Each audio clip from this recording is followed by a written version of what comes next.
Hello, नमस्कार दोस्तों, स्वागत है आपका हमारे यूट्यूब चैनल राज कंप्यूटर स्टडी में। लास्ट वीडियो में हमने देखा था कि जावास्क्रिप्ट का क्या हिस्ट्री है, कब ये आया, इसका नाम कैसे है, जावास्क्रिप्ट पढ़ा और कब-कब इसका नाम चेंज किया गया और जावास्क्रिप्ट का नाम पहले क्या था। तो एक बार फिर से मैं आपको सभी का स्वागत करता हूँ और आपसे ये रिक्वेस्ट है कि अगर आपने जावास्क्रिप्ट को स्टार्टिंग से शुरू से अच्छे से पढ़ना चाहते हैं, तो पहले आप अपना थोड़ा-सा एचटीएमएल और सीएसएस थोड़ा बेसिक आप बस जान लीजिए। अगर आपको बेसिक नहीं आता और डायरेक्ट आप जावास्क्रिप्ट सीखना चाहते हैं, तो थोड़ा-सा प्रॉब्लम आ सकती है। तो मैं आपसे रिक्वेस्ट करूँगा कि हमारे यूट्यूब चैनल पे आपको एचटीएमएल और सीएसएस का अब पूरी वीडियो मिल जाएगी। आप वहाँ से जाकर के पहले अपना कुछ बेसिक कवर करके इसके बाद फिर आप जावास्क्रिप्ट की वीडियो को देखें, जिससे आपको बेटर तरीके से समझ में आए। तो दोस्तों आज की इस वीडियो में हम कुछ बेसिक चीज़ें के बारे में जानेंगे जावास्क्रिप्ट के, जैसे कि जावास्क्रिप्ट को कैसे हम यूज़ कर सकते हैं, जावास्क्रिप्ट को कितने तरीकों से यूज़ कर सकते हैं, ठीक है? इन बेसिक कॉन्सेप्ट को क्लियर करने वाले हैं। तो चलिए वीडियो में आगे बढ़ते हैं और समझते हैं जावास्क्रिप्ट के कुछ बेसिक और फिर देखते हैं कि कैसे हम इसको यूज़ करेंगे। तो जैसा कि यहाँ पे कल भी हमने इस बात पे डिस्कस किया था कि जावास्क्रिप्ट क्या है। हमने बताया था कि जावास्क्रिप्ट क्या होता है, एक डायनामिक वेब पेज बनाने में मदद करता है। अगर हम एक डायनामिक वेब पेज बनाना चाहते हैं, ठीक है, डायनामिक वेब पेज क्या होता है? जिस वेब पेज में हम अपने इच्छानुसार जब चाहें तब परिवर्तन कर सकें, ठीक है? प्लस जावास्क्रिप्ट एक ऑब्जेक्ट आधारित स्क्रिप्टिंग लैंग्वेज होती है। जावास्क्रिप्ट का यूज करके हम अपने पेज में किसी भी प्रकार का एक कंडीशन लगा सकते हैं, एक वैलिडेशन को सेट कर सकते हैं, ओके? और इसके बाद में हम बात करें जावास्क्रिप्ट का उपयोग, तो जावास्क्रिप्ट में देखिए सर्वर साइड स्क्रिप्टिंग में काम किया जाता है, गेम डेवलपमेंट में इसका उपयोग किया जाता है, मोबाइल ऐप्स बनाना है, डेस्कटॉप के ऐप्स बनाने हैं, ठीक है? जैसा कि अभी मैंने बताया कि फॉर्म वैलिडेशन को सेट करना है, इमेज स्लाइडर बनाना है, तो ऐसे में हम जावास्क्रिप्ट का उपयोग करते हैं, ओके? अब बारी है हमें ये समझने की जावास्क्रिप्ट जो होता है कितने तरीकों से यूज कर सकते हैं। तो जैसे अगर आपने सीएसएस पढ़ा होगा, तो सीएसएस में आपने देखा था कि सीएसएस को 3 प्रकार से हम ऐड कर सकते हैं। क्या तरीका था? Inline CSS, internal CSS, external CSS.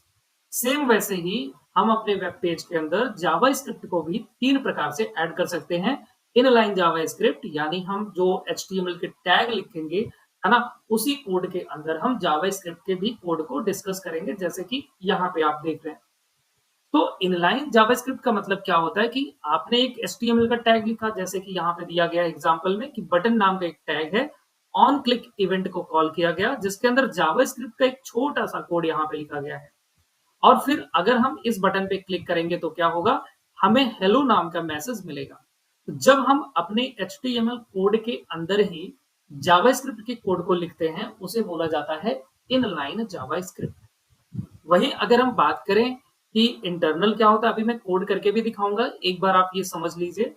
अगर मैं बात करूं इंटरनल जावास्क्रिप्ट क्या है, तो इंटरनल जैसे सीएसएस लगाते थे हेड टैग के अंदर स्टाइल नाम का टैग लगा के, वैसे ही जावास्क्रिप्ट अगर मैं इंटरनल यूज करना चाहूं, तो मैं हेड टैग के अंदर भी इसका यूज कर सकता हूं, लेकिन उसके लिए मुझे स्क्रिप्ट नाम के टैग का यूज करना पड़ेगा। स्क्रिप्ट टैग लगाने के बाद फिर उसके बीच में मैं जावास्क्रिप्ट के कोड को लिख सकता हूँ, जिससे ब्राउज़र हमारा समझ पाएगा कि यहाँ पे जावास्क्रिप्ट कोड लिखा गया है। दूसरी जावास्क्रिप्ट की खास बात ये है कि आप इसकी कोडिंग हेड टैग के अंदर भी कर सकते हैं, बॉडी के अंदर भी कर सकते हैं और बॉडी से बाहर भी इसको लिखा जा सकता है, तब भी ये रन होगा। ओके, दूसरा हम देखते हैं यहाँ पे जो मतलब थर्ड है हमारा एक्सटर्नल जावास्क्रिप्ट। एक्सटर्नल जावास्क्रिप्ट में जैसे हम एचटीएमएल की एक फाइल बनाते हैं, उसी प्रकार से एक दूसरी फाइल बनाएंगे जावास्क्रिप्ट की, जिसको हम कुछ नाम दे करके .js एक्सटेंशन के साथ में सेव करेंगे। ओके, और फिर स्क्रिप्ट टैग की मदद से हेड टैग के अंदर कुछ इस तरीके से अपनी फाइल को लिंक कर देंगे, जैसे कि आप स्क्रीन पे देख पा रहे हैं। ओके, तो इन्हीं तीनों के बारे में हमें समझना है कि ये कैसे यूज किए जाते हैं, कैसे हम इनका इम्प्लीमेंट कर सकते हैं अपने एचटीएमएल कोड के अंदर। तो चलिए सीधा कोड पे चलते हैं और देखते हैं कि कैसे इसकी कोडिंग की जाए। तो अगर आप बिल्कुल शुरू से देखना चाह रहे हैं, बिल्कुल शुरू से सीखना चाह रहे हैं वेब डिजाइनिंग को, तो हमारे चैनल को सब्सक्राइब करें और एचटीएमएल और सीएसएस की जो प्लेलिस्ट है वहां से जाकर के पहले उन सभी वीडियो को कवर करें, बढ़िया से पूरी जानकारी लें, फिर आप जावास्क्रिप्ट को अच्छे से सीखें। दोस्तों मैं आ गया हूँ डेस्कटॉप पे और यहाँ पे मैं क्या करने वाला हूँ, एक फोल्डर बना लेता हूँ, ठीक है? तो यहाँ पे मैं राइट बटन दबाऊंगा और या फिर फ़ोल्डर बनाने के लिए आप कंट्रोल शिफ्ट एन शॉर्टकट की का यूज़ करके एक फ़ोल्डर बना सकते हैं। फ़ोल्डर का कुछ भी नाम दे सकते हैं। चलिए मैं फ़ोल्डर का नाम दे देता हूँ जेएस, ठीक है? जेएस के नाम से हमारा एक फ़ोल्डर हुआ और इस फ़ोल्डर के अंदर हमें क्या करना है, राइट बटन दबाना है। माउस के राइट बटन क्लिक करके आपको एक ऑप्शन दिखेगा ओपन विद कोड के नाम से। अगर आपने विजुअल स्टूडियो कोड को इंस्टॉल कर रखा है और इंस्टॉल करते समय सारे ऑप्शन को चेक कर देना है, तभी यहाँ पे ये ऑप्शन दिखता है। अदरवाइज़ आप नोटपैड में चाहो तो नोटपैड में भी कोडिंग कर सकते हैं। ठीक है, ये सब कुछ चीज़ें मैंने स्टार्टिंग में सिखा रखी थी एचटीएमएल की वीडियो में, वहाँ पे आप देख के समझ सकते हैं। ओके, फिर मैं यहाँ पे जैसे ही आता हूँ तो मैं देख रहा हूँ कि इस साइड में मेरा ये जावास्क्रिप्ट वाला जो फ़ोल्डर बना था, वो फ़ोल्डर हमारा खुल चुका है। प्लस मुझे यहाँ पे एक वेलकम स्क्रीन आती है जिसका यहाँ पे कोई काम नहीं है, तो मैं यहाँ से इसको क्लोज़ कर दूँगा। इसके बाद फिर मैं यहाँ पे प्लस के आइकॉन पे क्लिक करूँगा, जो यहाँ पे हमें प्लस आइकॉन दिखाई दे रहा है। ठीक है, इस प्लस आइकॉन पे क्लिक करके यहाँ पे मुझे एक फ़ाइल का नाम देना है, जो भी मैं फ़ाइल का नाम देना चाहता हूँ। तो जैसे मैं यहाँ पे अपने फ़ाइल का नाम दे देता हूँ home.html। अभी हम home.html की एक फ़ाइल बनाएँगे। एंटर करते ही जैसे ही हमने एंटर किया तो हम देख रहे हैं यहाँ पे home.html की एक फ़ाइल आ चुकी है। ठीक है? तो ये रहा हमारा फ़ोल्डर, इसके अंदर आ गई हमारी फ़ाइल और फ़ाइल के अंदर अब हम जैसे कि मैंने कहा था कि आप पहले बेसिक को कवर करें, क्योंकि मैं यहाँ पे बेसिक नहीं, यहाँ पे मेरा मेन फ़ोकस होगा जावास्क्रिप्ट को समझाना। तो जावास्क्रिप्ट की बेसिक में मैं क्लियर करूँगा, ना कि आपके एचटीएमएल बेसिक को, ठीक है? वो आप वहाँ से वीडियो देख के सीख सकते हैं। तो हम सबसे पहले देखेंगे इनलाइन जावास्क्रिप्ट का यूज़, कि इनलाइन जावास्क्रिप्ट कैसे यूज़ किया जाता है। तो इनलाइन जावास्क्रिप्ट का यूज़ करने के लिए हम ऐसा करते हैं, एक बटन बनाते हैं एग्ज़ाम्पल के लिए। अब मैं इनलाइन सीएसएस को अप्लाई करने के लिए बटन नाम का टैग ले लेता हूँ, ठीक है? बटन नाम से हमें एक टैग ले लेना है, यानी कि हम बटन बनाने वाले हैं और इसके बीच में हम कुछ मैसेज यहाँ पे मेंशन कर देते हैं, जैसे कि क्लिक नाम से। अब अगर मैं इसको देखना चाहूँ, तो मुझे क्या करना होगा, राइट क्लिक करके ओपन विद लाइव सर्वर पे क्लिक कर देना है। जैसे आप ओपन विद लाइव सर्वर पे क्लिक करेंगे, आप देखेंगे आपका ये सर्वर ओपन हो जाएगा और यहाँ पे ये क्लिक नाम का मैसेज हमारे सामने आ चुका है। ओके, लेकिन ये जो क्लिक नाम का मैसेज नहीं, बटन आई है बेसिकली, ये जब हम बटन पे हम क्लिक कर रहे हैं ना, तो अभी किसी प्रकार का कोई एक्शन परफॉर्म नहीं हो रहा। मैं चाहता हूँ कि इस बटन के ऊपर जब मैं क्लिक करूँ तो ये एक हेलो वर्ल्ड नाम का मैसेज हमारे सामने आना चाहिए। अब उस हेलो वर्ल्ड मैसेज को यहाँ पे दिखाने के लिए हम जावास्क्रिप्ट के कोड को लिखेंगे और अपने इसी बटन टैग के अंदर लिखेंगे, यानी हम इनलाइन जावास्क्रिप्ट का यूज करने वाले हैं। तो सबसे पहले हमें इसके अंदर ऑन क्लिक के नाम से एक इवेंट कॉल करना है। अब चूँकि हमें जो मैसेज प्रिंट करना है वो पॉपअप के रूप में प्रिंट करना है, तो इसके लिए एक फंक्शन लगाया जाता है जावास्क्रिप्ट का अलर्ट के नाम से। अलर्ट फंक्शन क्या करता है, किसी भी मैसेज को एक पॉपअप के रूप में प्रिंट कर देगा, ठीक है? आपको लिखना है alert, bracket open and close और जो भी आपका मैसेज है, आप सिंगल कोट्स के अंदर उस मैसेज को लिख दीजिए। जैसे कि मैं यहाँ पे लिख देता हूँ हेलो वर्ल्ड। अब एक चीज का ध्यान रखना है कि यहाँ सिंगल कोट्स लगाना है, यानी single inverted comma. Double quotes अगर मैं लगा दूं तो हो सकता है आपके दिमाग में ये क्वेश्चन आए कि मैं यहाँ पे डबल कोट्स भी लगा सकता हूँ। दोस्तों, जैसे ही आप यहाँ पे डबल कोट्स लगाने की कोशिश करेंगे, देखिए यहाँ पे रेड कलर में आएगा जो कि एरर को दिखाता है। ठीक है, इसलिए आपको यहाँ पे डबल कोट्स ना लगा के सिंगल कोट्स के अंदर ही अपने मैसेज को लिखना है। ओके, आई होप आपको इतना समझ में आ रहा होगा। और इसके बाद चलिए इसको हम सेव करते हैं और सेव करने के बाद हम आते हैं अपने HTML के पेज पे। अब देखिए जैसे ही मैं यहाँ पे क्लिक करूंगा, तो जैसे मैंने क्लिक करा, हमारे सामने ये एक पॉपअप विंडो आ गई जिसके अंदर लिखा है हेलो वर्ल्ड। ओके, तो आपने अपना पहला कोड रन कर लिया जावास्क्रिप्ट का, जो कि आपने देखा इनलाइन जावास्क्रिप्ट कैसे यूज किया जाता है और ये कैसे हमारे पास एक मैसेज को शो करता है। अब दोस्तों हमें बारी है सीखना है कि इनलाइन जावास्क्रिप्ट के बाद में इंटरनल जावास्क्रिप्ट का यूज कैसे किया जाए। तो चलिए इसको मैं यहाँ से हटा देता हूँ। आप इसका स्क्रीनशॉट ले सकते हैं। मैंने इसको हटा दिया, सेव कर दिया। अब अगर हम वेब पेज पे देखेंगे, एक बार मैं रिफ्रेश कर देता हूँ, तो यहाँ से सब कुछ गायब हो चुका है। ठीक है, अब यहाँ पे मुझे देखना है इंटरनल जावास्क्रिप्ट। इंटरनल जावास्क्रिप्ट मैंने कहा था हेड टैग के अंदर स्क्रिप्ट नाम का टैग लगा करके आप यहाँ पे भी कोडिंग कर सकते हैं। आप बॉडी के अंदर भी कोडिंग कर सकते हैं या बॉडी से बाहर जा करके यहाँ पे भी कोडिंग कर सकते हैं।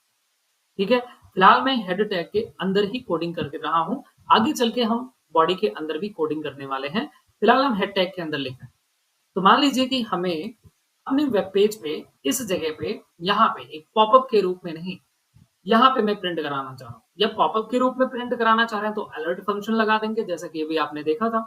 अगर मैं वेब पेज पे कुछ मैसेज लिखना चाह रहा हूँ लेकिन जावास्क्रिप्ट की मदद से लिखना चाह रहा हूँ, तो जावास्क्रिप्ट की मदद से अगर कोई मैसेज जो कि वेब पेज पे प्रिंट करना है, उसके लिए आप क्या करेंगे, जावास्क्रिप्ट का कोड लिखेंगे, लेकिन ध्यान देना स्क्रिप्ट टैग के अंदर। ठीक है, क्या लिखेंगे, डॉक्यूमेंट, इस तरीके से आपको लिखना है, document dot right bracket open, और इसके बाद में देखिए जावास्क्रिप्ट एक केस सेंसिटिव लैंग्वेज है, तो अगर मैंने स्मॉल लेटर में लिखा है तो आप भी स्मॉल लेटर में ही कोडिंग करेंगे, ना कि कैपिटल लेटर में, नहीं तो कोड गलत हो जाएगा। ओके, तो हमने कहा कि भाई साहब डॉक्यूमेंट जो है हमारा यानी एचटीएमएल का, उस पर राइट कर दो। क्या राइट कर दो, हमने कहा उसके अंदर एक मैसेज डाल दो। अच्छा, यहाँ पे जो मैसेज आप डालेंगे वो डबल इन्वर्टर कॉमा के अंदर लिखिए। ठीक है, डबल इन्वर्टर कॉमा के अंदर। तो यहाँ पे मैंने लिख दिया, चलिए हेलो वर्ल्ड। तो यहाँ पे अगर हम देखेंगे हेलो वर्ल्ड लिखने के बाद सेव किया, सेव करने के बाद हम अपने इस वेब पेज पे आते हैं और यहाँ देख रहे हैं इस जगह पे हमें मैसेज मिल चुका है हेलो वर्ल्ड। ओके, तो हमने ये अभी बस मैं कोड पे ज्यादा फोकस नहीं कर रहा कि मतलब मैं बहुत सारा कोड आपको बताऊं। मेरा मोटिव ये है कि आप अंतर जान पाए कि इनलाइन जावास्क्रिप्ट क्या है, इंटरनल जावास्क्रिप्ट क्या है, और अब बारी है एक्सटर्नल जावास्क्रिप्ट को देखने की कि एक्सटर्नल जावास्क्रिप्ट कैसे लिखा जाता है। ओके, तो चलिए मैं अब इसको हटा दूंगा। इस तरीके से जब भी आपको लिखना होगा, देखिए ये सेम चीज मैं यहाँ से कट करके बॉडी के अंदर भी अगर पेस्ट कर दूं यहाँ पे, तब भी आप देख रहे हैं ये चीज यहीं पे पड़ी हुई है ना। तो मैंने कहा था कि स्क्रिप्ट का यूज आप कहीं पे भी कर सकते हैं। तो चलिए मैं अब इसको हटा रहा हूँ, डिलीट मार रहा हूँ। तो हमने दो प्रकार से देख लिया जावास्क्रिप्ट का यूज, एक देखा हमने इनलाइन, दूसरा देखा हमने इंटरनल। इसके बाद में हमारे पास में है एक्सटर्नल जावास्क्रिप्ट। दोस्तों एक्सटर्नल जावास्क्रिप्ट के लिए एक अलग से फाइल बनानी पड़ेगी, जैसे home.html की एक फाइल बनी है, ऐसे मैं यहाँ पे क्लिक करता हूँ प्लस आइकॉन पे, एक अलग से फाइल बना लेता हूँ। तो जो भी नाम देना चाहो आप नाम दे सकते हो, फिलहाल मैं फाइल का नाम दे देता हूँ स्क्रिप्ट, है ना। आपको जो भी नाम देना है आप अपने हिसाब से अपना नाम भी दे सकते हैं, लेकिन नाम देने के बाद स्पेस मत लगाइएगा, बिना स्पेस के लिखना है .js। जब जावास्क्रिप्ट की फाइल बनेगी तो आप लगाएंगे .js और एंटर बटन दबा दीजिए। एंटर बटन दबाते ही देखिए एक यहाँ पे जावास्क्रिप्ट की फाइल आ चुकी है। अब अगर मैं देखो यहाँ पे भी खाली है ना, तो जावास्क्रिप्ट की मदद से मान लीजिए मैं कोई मैसेज प्रिंट करना चाह रहा हूँ, सपोज मुझे वही पॉपअप के अंदर ही दिखाना है आई लव जावास्क्रिप्ट, तो मैं यहाँ पे लिखूंगा, अगर पॉपअप के अंदर दिखाना है तो मैं लिख दूंगा अलर्ट, नहीं तो अगर पेज पे शो करना है तो आप दिखा दीजिए डॉक्यूमेंट डॉट राइट। ओके, तो मैं लिखता हूँ अलर्ट ब्रैकेट ओपन। अब इसके अंदर मैं अपने मैसेज को डाल दूंगा, जो भी मैसेज मैं दिखाना चाह रहा हूँ, जैसे मैं लिखता हूँ I love Java script. Okay, I love Java script. अब यहाँ पे क्या ये रन होगा? अभी नहीं रन होगा। क्यों नहीं रन होगा? क्योंकि हमने जावास्क्रिप्ट बनाया, जावास्क्रिप्ट के अंदर कोड लिखा, लेकिन जावास्क्रिप्ट को अपने एचटीएमएल के साथ में लिंक नहीं किया है। जैसे आप देखते हैं कि सीएसएस को हमें लिंक करना पड़ता है, वैसे ही हमें इसको लिंक करना पड़ेगा। इसके लिए हम स्क्रिप्ट नाम का टैग लगा दें, एक स्क्रिप्ट नाम का टैग, और स्क्रिप्ट टैग लगाने के बाद इसके अंदर हमें लगाना है src यानी सोर्स, और फिर फाइल का नाम। फाइल का नाम क्या दिया था हमने? फाइल का नाम भी हमने दिया था स्क्रिप्ट। यहाँ फाइल का नाम आ गया स्क्रिप्ट डॉट जेएस। ओके, अब मैं अपने डॉक्यूमेंट को सेव करता हूँ। सेव करके मैं यहाँ पे आता हूँ और देखिए यहाँ पे मैसेज आ गया, चूंकि फाइल लिंक हो गई, यहाँ मैसेज आ गया आई लव जावास्क्रिप्ट। ओके, तो इस प्रकार से फिर से जैसे ही मैं पेज को रिफ्रेश करूंगा फिर ये मैसेज आएगा और फिर मैं ओके करूंगा, चला जाएगा। जितनी बार पेज हमारा रिफ्रेश होगा उतनी बार ये मैसेज आता रहेगा। तो आपने सीख लिया कि कैसे हम इनलाइन जावास्क्रिप्ट यूज करते हैं, कैसे हम इंटरनल जावास्क्रिप्ट का यूज करते हैं, कैसे हम एक्सटर्नल जावास्क्रिप्ट का यूज करते हैं।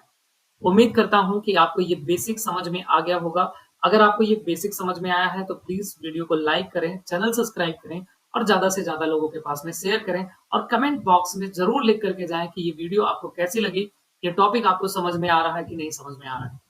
मिलते हैं अगली वीडियो में, तब तक के लिए thank you so much, bye bye.